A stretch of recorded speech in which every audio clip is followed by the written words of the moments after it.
Fatos e versões. O que vai impactar a sua vida agora no Café com Política. E o nosso entrevistado de hoje é o deputado federal, presidente do PDT de Minas Gerais, Mário Heringer. Deputado, muito bom dia, bem-vindo aqui à Super Notícia FM. Obrigado, Rodrigo. Bom dia, Delma. É um prazer estar aqui na Super Notícia para falar com vocês e com o povo de Minas um pouquinho de política. Bom dia. Prazer é nosso. Participa dessa entrevista a nossa repórter Ana Luísa Faria, repórter daqui da Super Notícia FM, repórter também da editoria de política do Jornal Tempo. Mais uma vez, bem-vinda. Bom dia, Ana. Bom dia, Rodrigo, Delma, deputado. Bom dia, ouvintes. Bom dia, Ana. Bom, deputado, eu quero começar essa entrevista com o senhor falando da sua atual situação na Câmara dos Deputados. O senhor pediu uma licença há um tempo atrás, há mais ou menos 3 meses, se não estou enganado, né? E era para tratar de uma questão de saúde e depois para cuidar de questões particulares. O senhor fica licenciado até quando exatamente? Eu fico licenciado até o dia 21 de agosto. Essa licença é por tempo determinado e ela não permite a volta antecipada da licença. Eu tive um problema de saúde, eu fiz uma celulite de face, eu tive uma ferida na aba do nariz, fiz uma celulite de face, fiquei 10 dias internado com antibiótico e na busca dos exames encontraram-se algumas alterações que eu precisava de ter um tempo para cuidar. Como eu não sabia o tempo exato que teria, eu pedi a licença para fazer isso. E a licença por tempo determinado, ela determina a convocação do suplente, que é, no caso hoje, a deputada Luzia Ferreira, e ela tem que cumprir esses 4 meses. Então, no dia 21, eu já estaria habilitado para voltar. Mas como não pode ter 514 deputados, né? Nós somos 513, isso acontece e eu tenho que cumprir esse período. No dia 21 de agosto eu estou de volta. Mas a saúde está bem? Graças a Deus. Muito bem. Deputado, então, antes da gente, a gente queria fazer esse esclarecimento primeiro para que o nosso ouvinte entendesse o que de fato havia acontecido, mas eu queria falar um pouco de política com o senhor. O senhor não vai voltar a tempo dessa votação no plenário da Câmara dos Deputados sobre a denúncia contra o presidente Michel Temer, já que essa votação está marcada para o dia 2 de agosto. Qual a posição do senhor enquanto presidente do PDT de Minas Gerais enquanto a essa polêmica envolvendo o presidente Michel Temer, essa denúncia, enfim, todo esse caos político que Brasília está vivendo? Bem, alguns amigos dizem que eu estou com sorte, porque eu não tenho que estar pessoalmente, né, Ana, aí nessa decisão. Eu acho que não é questão de sorte ou não. Se eu estou político, eu tenho que estar numa posição, eu tenho que tomar minhas decisões e tenho que ter as minhas posições. Na verdade, eu não sei nem se eu chego atrasado, porque o dia 2 é o dia que está marcado, mas eu já vi lá coisas marcadas serem postergadas e acontecer muito depois. Até porque há uma estratégia de não colocar em quórum os 342 deputados. Não tendo quórum, não tem votação. Então, até o dia que não atingir o quórum, pode ser que seja dia 2, dia 7, dia 20, dia 21, né? Isso eu não sei. Mas, entendendo que vai ser dia 2, é dia 2 e pronto. A minha posição pessoal, ela é uma posição que, se há uma suspeita, em qualquer caso, essa suspeita precisa ser investigada. Em qualquer caso, com qualquer pessoa. E é uma posição hoje partidária também.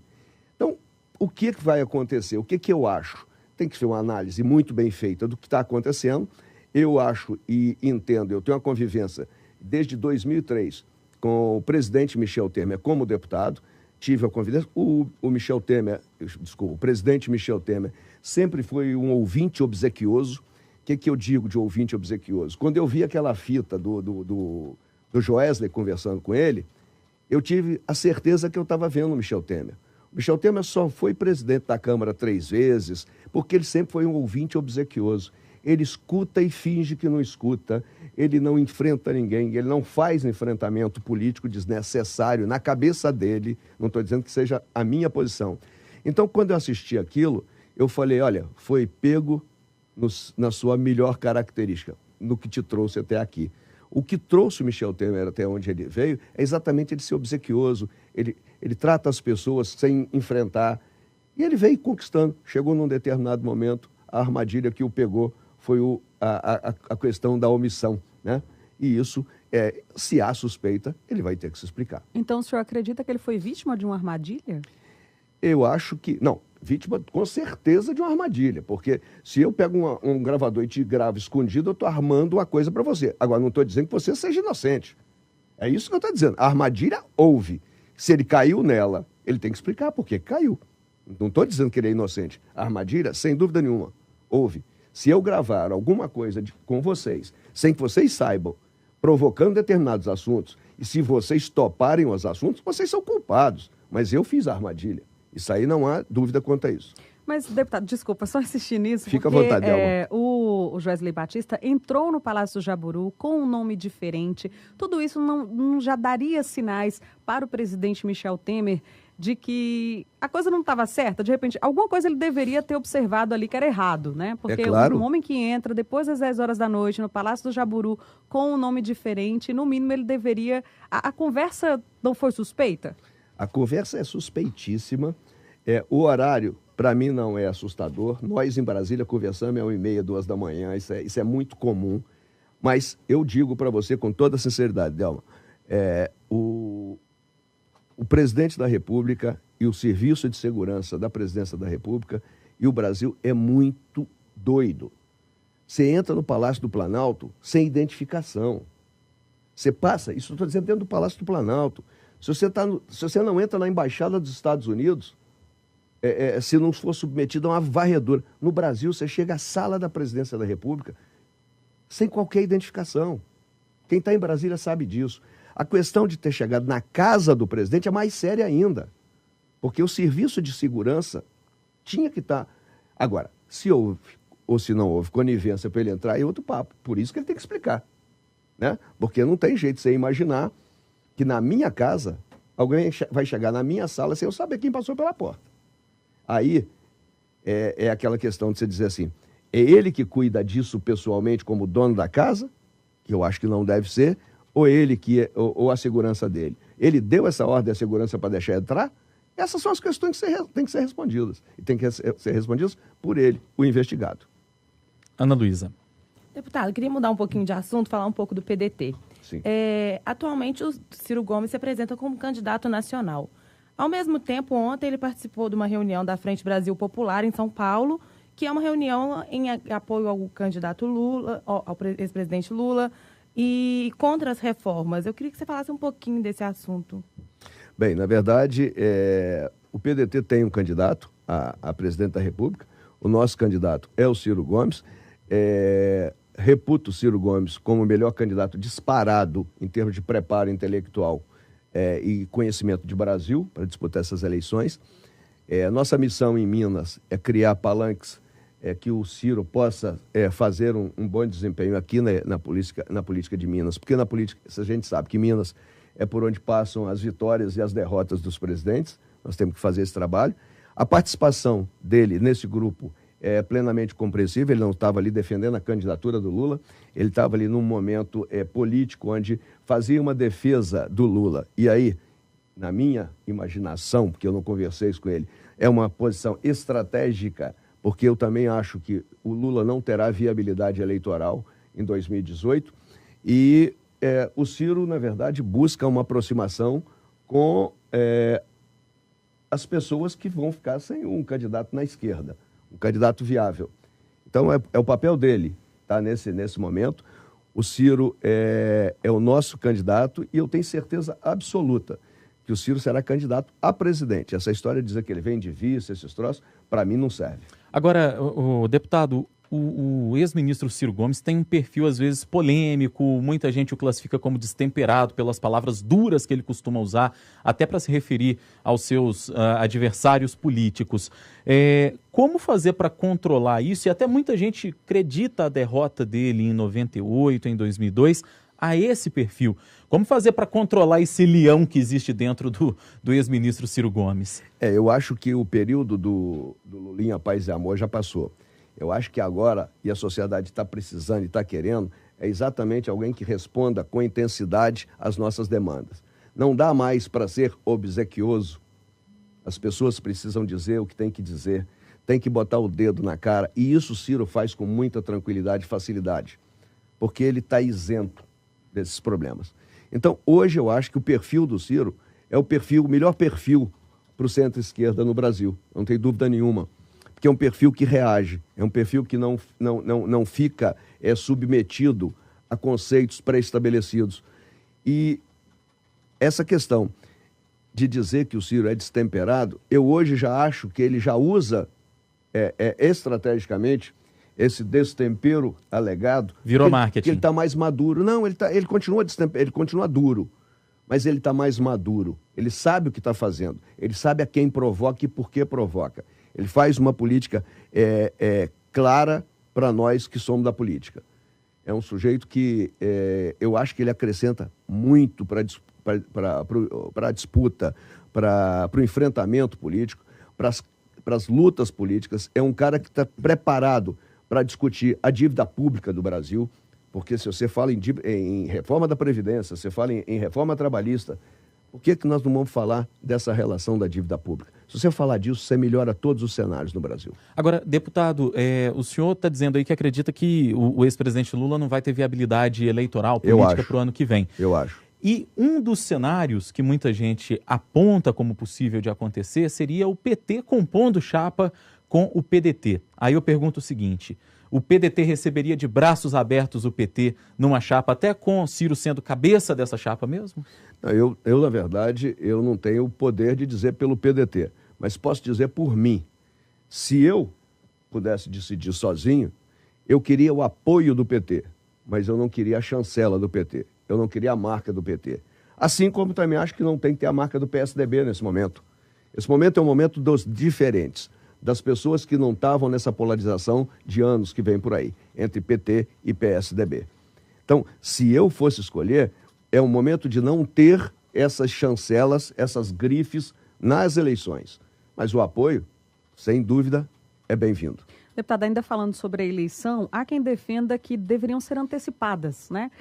O senhor faz parte dessa ala que defende a antecipação das eleições. Isso seria bom para os possíveis candidatos ou não? O Brasil precisa passar por mais um processo, a possibilidade de um impeachment, zerar essa denúncia que está acontecendo com o presidente Michel Temer e realizar as eleições no tempo previsto mesmo? Apesar da posição do meu partido, que é favorável a essas eleições, e se tiver um momento de decisão, eu vou votar com a orientação do partido.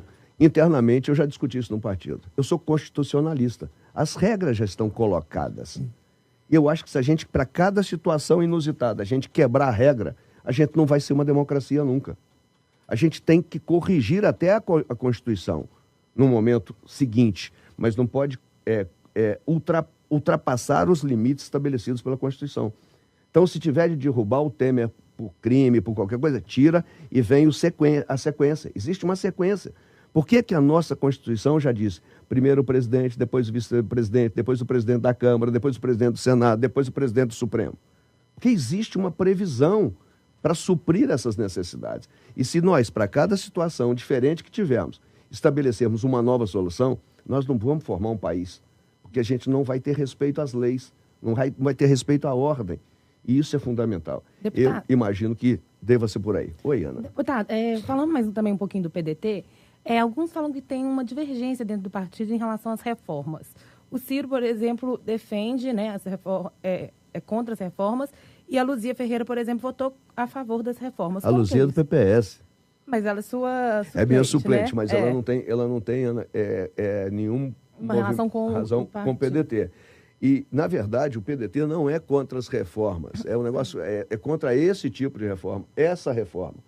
A reforma trabalhista, algumas coisas, a gente já discutiu internamente no PDT, poderiam ser feitas, mas não desse jeito. A reforma previdenciária tem que ser feita tirando privilégios. Tem segmentos sociais aí que estão muito privilegiados. E vamos falar de magistratura, vamos falar de Ministério Público, porque também ninguém quer tocar nesses dois entes superiores. Vamos falar deles. Agora, existe a possibilidade, sim, de se fazer reforma, sim, uma reforma discutida e que não atinja os menos, que tem possibilidade de menor defesa, os mais fáceis de serem atingidos. E não tem problema, a gente tem certeza da necessidade, da atualidade, da atualização das leis. A nossa CLT ela é boa demais, mas muito boa mesmo, mas ela tem mais de 70 anos. Naquela época, as pessoas almoçavam em casa e voltavam para o trabalho. Isso não existe mais. Então, algumas coisas precisam ser feitas. Não a cassação de direitos dos trabalhadores. mas a questão em termos de mobilidade, a diferenciação, a hora que o sujeito vai ou não almoçar, porque isso, vocês imaginam, os hospitais trabalham com a escala de 12/36 para enfermeiros e técnicos de enfermagem, médicos. Isso já acontece há mais de 30, 40 anos no Brasil. Isso não é regular. As empresas tomam multa por isso. Só que isso a sociedade já fez, porque não dá para você ficar trocando de 8 em 8 horas as pessoas. Então, fez-se um esquema de 12/36. E hoje, os hospitais, as clínicas, são multadas porque tem trabalhadores trabalhando de 12/36 há 30 anos. Ou isso conserta, ou a gente está errado no mundo. Então, esse tipo de coisa é razoável. Deputado, eu quero agora falar um pouquinho do nosso quintal aqui, falar da nossa política local mineira. O PDT, ao longo dos últimos anos, tem tido uma postura dúbia em relação à questão nacional e à questão local. Nacionalmente, mais próximo do PT, mais próximo das bandeiras de centro-esquerda, como o senhor mesmo disse, e localmente foi apoiador dos governos Aécio e Anastasia, e hoje deputados do PDT na Assembleia Legislativa são oposição declarada ao governador Fernando Pimentel. É o caso do deputado estadual Sargento Rodrigues, que é talvez hoje o maior opositor ou um dos maiores opositores ao governo Fernando Pimentel. Como é que fica essa questão local do partido? Porque fica dúbio para a sociedade entender que o partido é um em nível nacional e às vezes parece outro quando a gente fala da realidade de Minas. Bem, na verdade, a coisa não é... Desculpa. A coisa não é tão simples assim. Isso é uma dificuldade para nós, até presidente do partido, administrar. Não é simples administrar. Nós temos uma discussão interna exatamente por esse conflito. Mas quem trouxe esse conflito, quem colocou essa posição no nosso colo já há algum tempo, foi o próprio partido no nível nacional. Isso aí não tem a dúvida. Quem trouxe os apoiamentos de Minas para o PSDB foi o nacional. E nós entramos num apoio, numa posição benta pela Executiva Nacional. E aí fica muito complicado, depois que você estabelece relações políticas e relações de amizade, você mudar de qualquer maneira. Efetivamente, hoje, o Sargento Rodrigues representa a melhor oposição ao governo do Pimentel. E o faz legitimamente. Ele tem um mandato dele. E claro que é diferente, por exemplo, do mandato do Alencar e do Carlos Pimenta. Mas é semelhante. E é mais diferente ainda do mandato do Nozinho, que o Nozinho é governo. A gente sabe disso.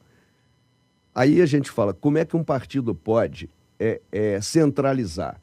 Eu não tenho essa postura. Eu, como presidente, eu não me sinto confortável para chegar e dizer, vocês todos têm que fazer do jeito que eu quero. Eu sou uma pessoa que levo para o debate, discuto nas reuniões e as posições precisam ser colocadas. Mas isso não prejudica o próprio partido, não, deputado? Eu não gosto muito de sectarismo, não.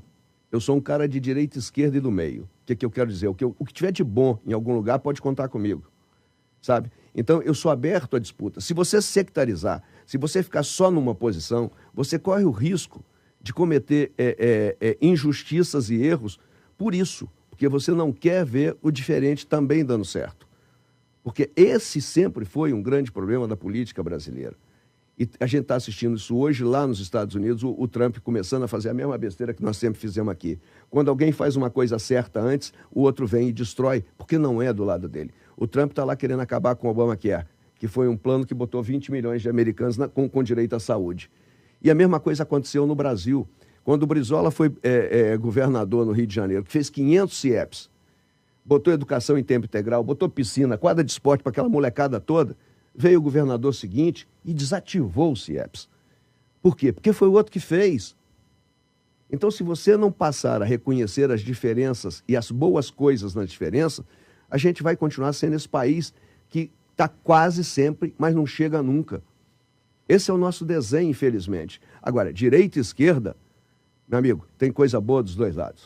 Tá certo, então nós estamos caminhando para o final da entrevista. Gostaria de agradecer a presença do deputado federal Mário Heringer, presidente do PDT de Minas Gerais. Muito obrigado pela visita, pela entrevista aqui à Super Notícia FM.